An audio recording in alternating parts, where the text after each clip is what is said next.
PM Modi अब YouTube और Instagram creators को भी पूरी तरह कंट्रोल करना चाहते हैं। कंटेंट क्रिएटर्स को सरकार पहले ही डिजिटल ब्रॉडकास्ट बिल के जरिए अपने निगरानी में ला चुकी। Most of the media houses are bought by the leading political party in India. The only democratic or free speech that is left is social media. Fake smoke screen तुम्हें real issue से distract करने के लिए, और real issue क्या है? Broadcasting services regulation bill, एक censorship bill जो सरकार लेके आना चाह रही है पिछले 1 साल से। उस बिल के अंडर हर ब्रॉडकास्टर जैसे यूट्यूब या हर OTT चैनल को सरकार के साथ रजिस्टर कराना पड़ेगा। प्रोफेशनल क्रिएटर्स का दर्जा देकर सरकार उन्हें डायरेक्ट आईएनबी मिनिस्ट्री के रेगुलेशंस के अंडर लाना चाहती है। सूत्रों के मुताबिक ये देश में बचे कुचे फ्रीडम ऑफ एक्सप्रेशन को खत्म कर देगी। यह शायद आखिरी बार होगा कि कोई गवर्नमेंट पर बात कर रहा है, उन्हें क्रिटिसाइज कर रहा है, क्योंकि इस वीडियो के बाद और समय राणा की कंट्रोवर्सी के बाद चीजें बदलने वाली हैं और सच्चाई दिखाने वाले लोग जेल में मिलेंगे। क्या तुमने सोचा है कि गवर्नमेंट इस समय राणा की कंट्रोवर्सी में क्यों इन्वॉल्व है? देश में इससे भी बड़े बड़े मुद्दे हुए हैं पर गवर्नमेंट ने उसमें कभी एंट्री नहीं मारी, पर आज क्यों? और अगर लेटेंट घटिया कंटेंट है तो हमें ओल्ड बालाजी की वेब सीरीज में, OTT प्लेटफॉर्म्स में और वेबसाइट पर ऐसे घटिया कंटेंट मिलता है, वो तो इससे भी ज्यादा वल्गर है। उस पर कोई इतना आउटरीच क्यों नहीं कर रहा? क्यों एक इंडिविजुअल क्रिएटर को गवर्नमेंट गिराने में लगी है? क्यों वो रियल इशूज को इग्नोर करके एक यूट्यूबर पर ध्यान दे रहे हैं? What's the master plan of the government behind this?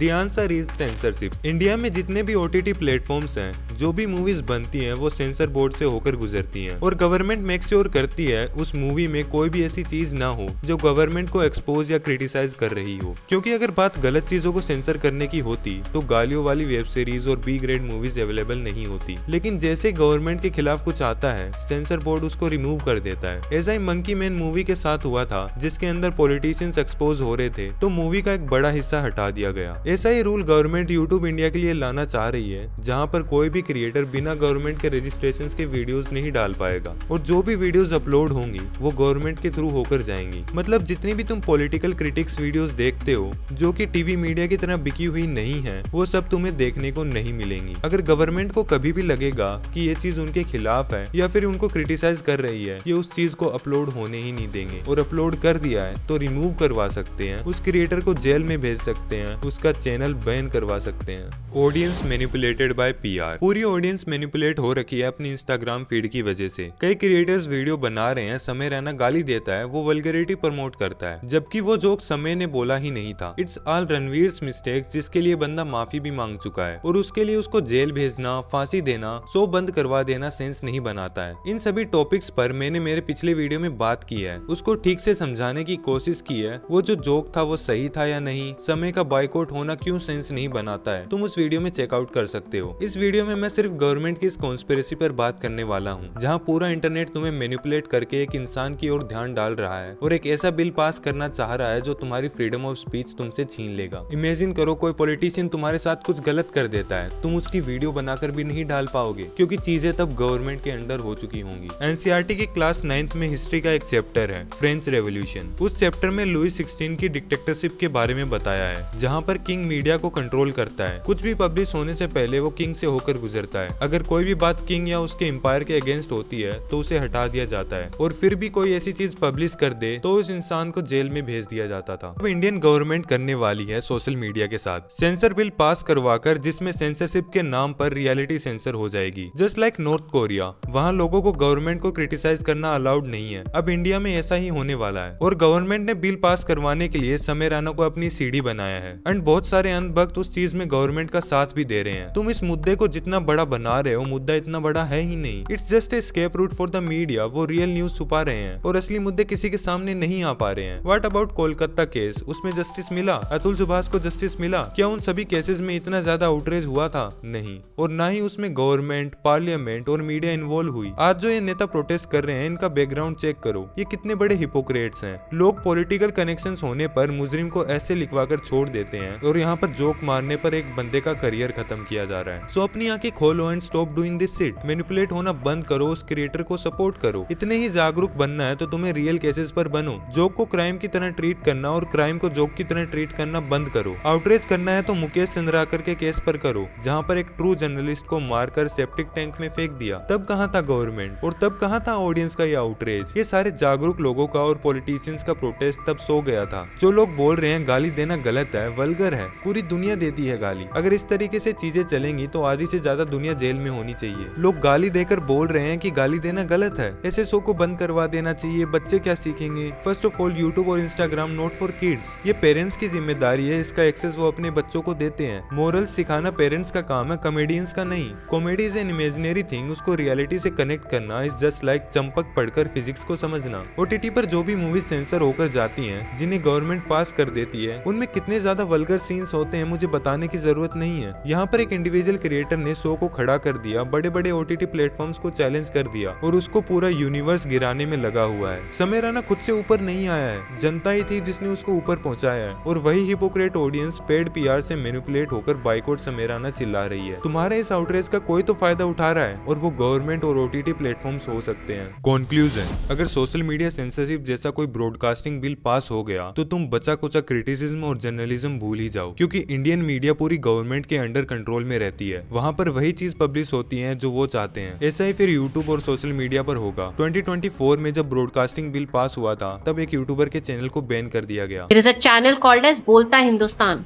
on YouTube. It was brought down on the name of such bills. और अब जब पूरा सोशल मीडिया उनके अंडर होगा तो तुम फ्रीडम ऑफ स्पीच के लिए प्रोटेस्ट करते रह जाओगे, पर मिलेगी नहीं। सो हिपोक्रेसी बंद करो, at least show some support to him. Creator perspective से भी चीजों को देखो। मेरे पिछले वीडियो में मैंने दोनों पर्सपेक्टिव से चीजें रखकर बताई हैं। Watch that video then decide कि वो सच में इतनी हेट डिजर्व करता है। टू बी रियल, रणवीर ने जो जोक मारा था it was shit, but heat of the moment में चीजें हो गई। अब उसको क्रिटिसाइज भी किया गया है। इतने बैकलेस के बाद फिर से वो ऐसी चीज नहीं करने वाला। उसने सोशल मीडिया से उठाकर एक गंदा जोक मारा, बट डजंट मीन उसको जेल होनी चाहिए या फिर फांसी होनी चाहिए। और जो लोग बोल रहे हैं कि समय के यूट्यूब चैनल तक ठीक है, वह मेंबर्स ओनली में था, पर जो क्लिप्स बाहर निकल रहे हैं उनका क्या? उसे तो लोग देखते ही हैं। इंस्टाग्राम पर इतनी वल्गरिटी पड़ी है, यूट्यूब पर इतने वल्गर गाने पड़े हैं। There is a fucking soft porn upload on Instagram. उन पर तो कोई एक्शन क्यों नहीं ले रहा? वहाँ पर कहाँ गए तुम्हारे सिविक सेंस? वहाँ पर गवर्नमेंट आकर क्यों इन्वॉल्व नहीं हुई? यहाँ पर गवर्नमेंट इसलिए बोल रही है इस चीज का मुद्दा बनाना है और अपना फायदा देखना है। ऐसे टॉपिक्स को आउटरीच करना बंद करो। आउटरीच करना है तो रियल टॉपिक्स को करो भाई। TV media always use such topics to divert the real problems in our country. अगर अभी भी नहीं समझे तो करते रहो आउटरीचेस फालतू टॉपिक पर, फिर मत बोलना गवर्नमेंट ने।